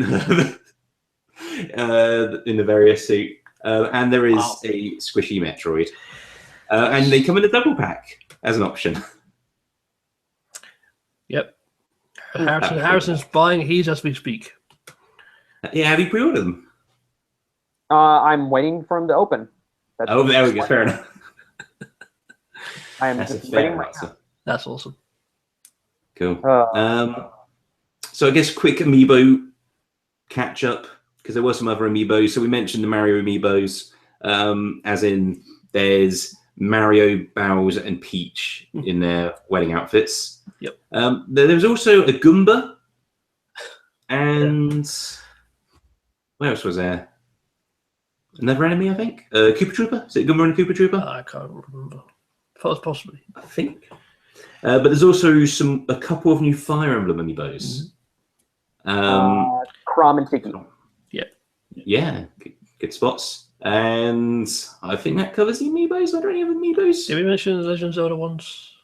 The champions? Oh, yeah, and the champion amiibos as well. Which I looked at the... I don't think they're as well detailed as they could be. Something about them, they look a bit basic, a bit bland. It's like, Yeah, there's this picture going around on Twitter about Mifa's face. Oh, really? Oh, okay. Compared to the model on the game, and it's not particularly great. But yeah, in terms of just the idea of them, it's cool to have amiibos of the champions. Like that seems to make sense more so than like an extra half a dozen links. Yeah, exactly. They always throw a few more links in. Yeah. Cool. And so that kind of wraps up all the news. Mm-hmm. Is there anything we kind of missed out on, or anything you guys kind of want to pick up on? Well, obviously we missed out on talking about the Splatoon Invitational. I mean, that was going on as we're recording here, and then obviously once this airs, the ARMS Invitational will happen, and the Pokken Deluxe will happen, and I know there will be lots of more information probably trickling in as this is going the whole Treehouse stream. So, yeah, the way I could probably describe this presentation so far is it was good.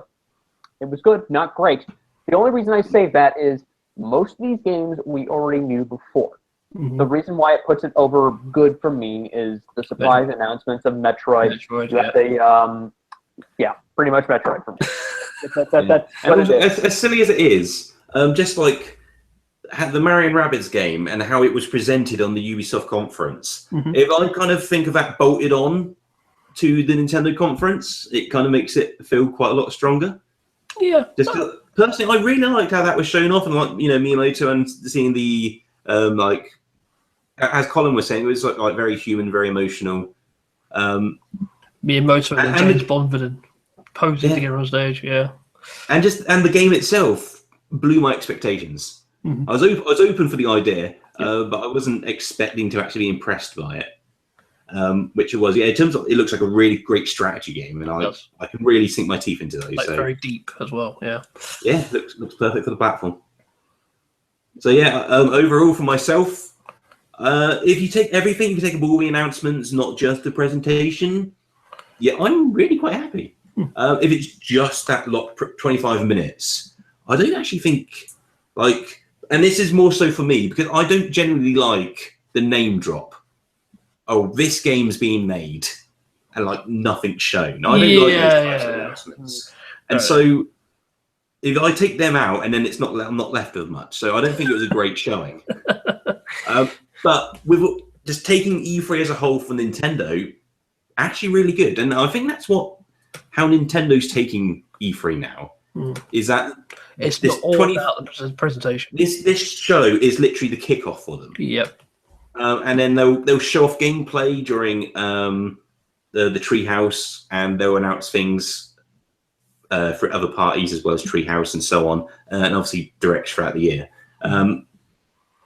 Yeah, I've had fun so far this year, and I'm eager to watch more Treehouse, so it's going to continue, which is cool. That's cool. Yeah, I mean, for me, I like the way it was structured. I did like the.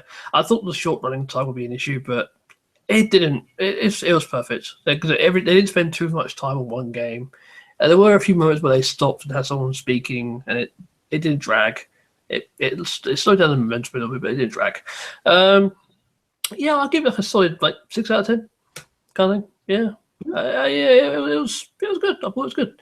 I agree with Harrison. It wasn't great. It wasn't the best presentation ever, but they got through it quick and they gave you the information you needed. Exactly. And I think one thing would have been, I was discussing with a friend of mine, it's like, would this have been, imagine what crowd reaction would have been for a couple of these other reveals and such. And that would have been super awesome to actually recreate. And like we had mentioned with Sony, how they cut out all the BS and just kind of just went from reveal to reveal to reveal without any less talking systems on there. It really would have been, but I'm one of the belief that basically it wouldn't have changed basically the excitement out of it. It's just it's a matter of taking different atmosphere out here and what you would have felt either way. And it doesn't change the fact for me. It's like we're getting a Metroid Prime 4 and another Metroid game, which a 2D one, hopefully it is developed well. And just, what year is this? What year is this? The year where they announced 2 Metroid games. It was, yeah. Well, it's been a while. Hopefully it won't be long till next time this happens. But actually, if they wanted to alternate, that's fine too. They get one this year and one the next year, and I'll be fine with that if they do. I have to say though, before we have not the bonus round to get to, but a question. I have to honor basically a pet here.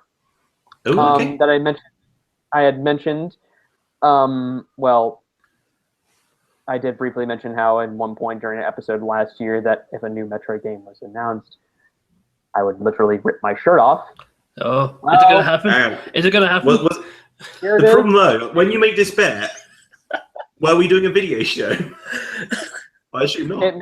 It makes perfect sense. No, if this was not a video show, I was going to record myself do it. But since it's a video show, I'm going to do it right now. It's obviously not going to be this one. This is a shirt that I really like. So yes, here I am. I am ripping my shirt off right now in half over a Metroid. Give me a second right now. Go for it. Go. This is happening. I was not expecting this. This is happening. So, yes, this is happening right now. I'm grinding. So, enjoy, listeners. Enjoy this. This is recorded. That's me. That is my shirt being ripped off right now. I just did that. Right now. I'm hoping it's saved as well, because I think my noise distracted the camera. But that's like, oh wow. You're a man of your word, Harrison. I am a man of my word right now. I just did that. That's for sure. All right. Well, I did say about live comments. Yeah. We got this Tom Morrison laughing. The problem is with a written laugh is you can't tell the tone, can you? No, you can't tell the tone. You can't tell if it's a jolly, supportive laugh or it's a hackle. You don't know. But yeah, what a way to end the show. So yeah, we don't have a bonus round as such to go over this week. That's correct. But we do have a bonus round question to give out. And it's a very simple one. It's just, what did you think of Nintendo's E3? What you will. It can be the spotlight. It can be beyond. What did you think of E3? and more importantly, like make it personal. Don't just like list, oh, it was good or whatever. Make it personal, make it about you. And our favorite answer picked by someone at random here. If you win, you'll get a couple of Twisted Fusion digital goodies. And I'm going to, as I threatened before, keep that going to at least episode 100, where we're going to change things up a bit. But the prizes are the digital art book and the digital soundtrack based off of Twisted Fusion for the Wii U. And so let us know what you thought of Nintendo's E3, and you can email your answers at hello@nintendovoice.com. You can let us know on Twitter @NintendoVoice, and of course, if you're here on YouTube, you can add in your bonus round answer in the comments. We'll make sure we'll pick up answers from all sources. Yep. And that's going to be the show. But before we do end things up, we'll do our usual thing, and we'll go around the three of us, and we'll give out our contact details or anything we want to plug. And Harrison, Yeah, I'll let you go first. I'll go first. How can people get hold of you? You can get a hold of me, and possibly using that whole thing with the For your services. You can reach me on Twitter at @hmilfeld, and then you can reach me at MeFirst at HybridMeta. So, and if you want to reach me on Switch, my profile number is it is pinned to my profile on Twitter, so you can see it there. Oh, fantastic. And actually saying that, as I did say before, is also opportunity to plug things. Did you have anything you wanted to shout about? Well, for me, and as many of you guys know, that I do split time between Nintendo Voice and doing podcasts and running duties over at the fine folks at purenintendo.com.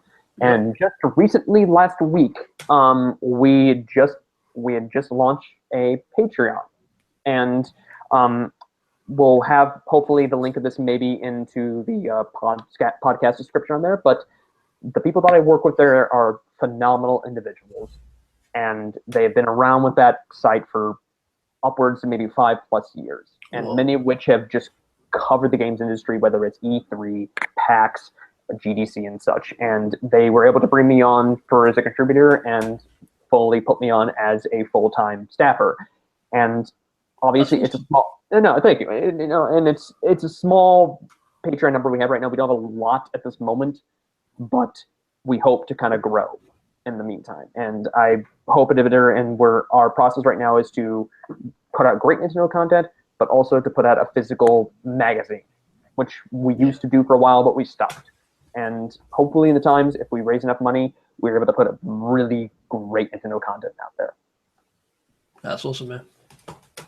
Yeah, no, it's absolutely great. I mean, I can only applaud the efforts, and I'm not sure I need to disclose, but I am supporting the Patreon. I really do hope manage to make it to that magazine tier, because it's just one of those things where it used to be this huge industry where you'd have your choice of gaming magazines and so on, and times have definitely changed on that front.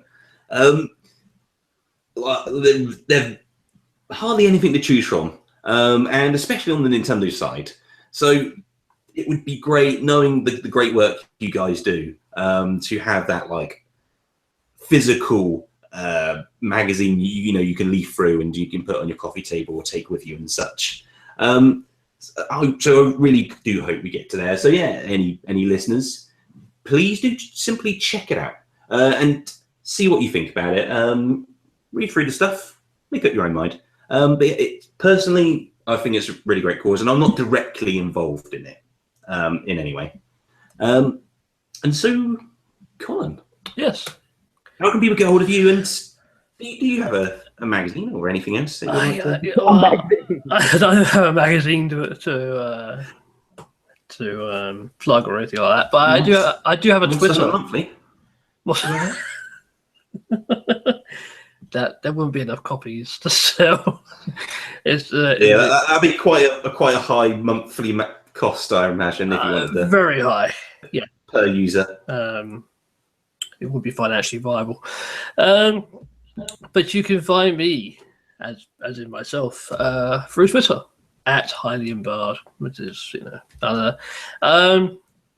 Yeah, nothing else to plug. Only thing I want to say is this might be the greatest episode we've ever had because Harrison ripped his shirt off like he said he would. And that's so unexpected. It was like, all right. Well, if our brief talk on what we imagine Zelda DLC was to be revealed anything about ourselves, then... For myself, if you want to get hold of me, Twitter's a good place. Word you need is Luvision. The way you spell it is Luvsion. I don't think I've got anything I want to plug beyond me mentioning Twisted Fusion every week. Go check that out. Check out our YouTube stuff. www.youtube.com/Nintendo Voice. In addition to the weekly, obviously, podcasts we put on YouTube as well as audio-only format. I've still only the one episode of it, but I'm going to be doing another one this week all around E3. So keep an eye out for that. Episode 2, finally. Apparently it's a monthly thing of Lewis at Home. And if you've not catched the first one yet, please do. If you simply follow your way to Nintendo Voice to make sure you catch this, because that's the most important thing. So go /Nintendo Voice. And on the, I think it's the left-hand side where you got channels, you'll see a link for Luvision, and you'll see the Lewis at Home stuff at the top. So please check that out. It's all around mid-generation launches, which is kind of timely again with the launch of the Xbox One X. So yeah, please check that out. And with that, though, that does conclude our show, our big Nintendo E3 extravaganza, episode 96. We're almost there to 100. Yep. So if you do have... time is very closely creeping up on us, but if you do have any ideas you think will make episode 100 extra special, do let us know, and hopefully we can accommodate them to make it an extra special show for everybody involved. And with that, we have reached the end. So thanks once again for listening and watching, and this has been Nintendo Voice. Goodbye, everybody. Take care, everyone. Goodbye.